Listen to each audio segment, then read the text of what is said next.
Chers auditeurs, dans ce nouvel épisode, nous allons parler de la reprise d'un intégrateur CRM et des leviers pour créer de la valeur entre 2026 et 2030.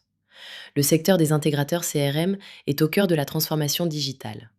Le marché mondial des logiciels CRM a dépassé 25,7 milliards de dollars en 2024, avec un CAGR estimé entre 10 et 12 et les services d'intégration représentent environ 15 à 16 milliards de dollars en croissance continue.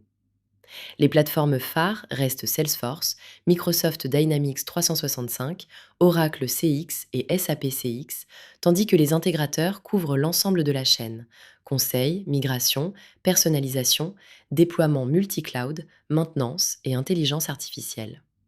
Cette dynamique s'accompagne de barrières d'entrée moyennes à fortes et d'un niveau de concentration relatif, mêlant grands groupes et boutiques spécialisées.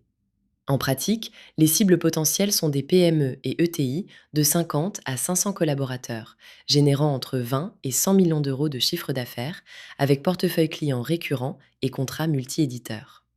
Les signaux positifs incluent des partenariats labellisés Salesforce et Microsoft, un pipeline solide et un faible turnover, tandis que les risques concernent la dépendance à un client unique, la dette technique et un management centralisé sur le fondateur. La valorisation typique oscille autour de 6 à 9 fois l'EBITDA selon la récurrence et la spécialisation. Structurer la reprise passe par un LBO modéré ou un montage hybride. Dette senior, BPI et earn-out, avec des dispositifs BPI France souvent décisifs et un appétit bancaire élevé pour les ESN rentables à revenus récurrents supérieurs à 30%. Le closing s'inscrit sur une durée moyenne de 6 à 9 mois, avec des clauses de transition et un engagement du cédant sur 6 à 12 mois. Les 100 premiers jours visent à sécuriser les comptes clés, stabiliser les équipes et clarifier le plan de continuité.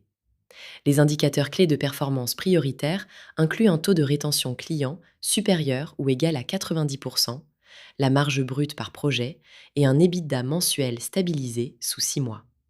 À plus long terme, les leviers de croissance s'articulent autour des offres d'IA génératives, des services managés récurrents, d'acquisitions complémentaires et de verticalisation sectorielle.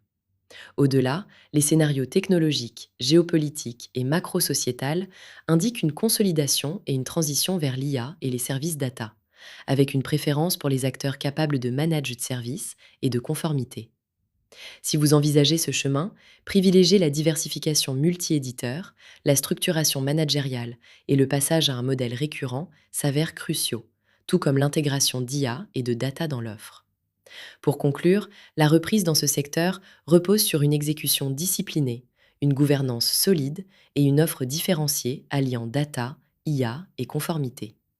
Partagez vos retours, abonnez-vous et contactez-nous pour discuter des opportunités.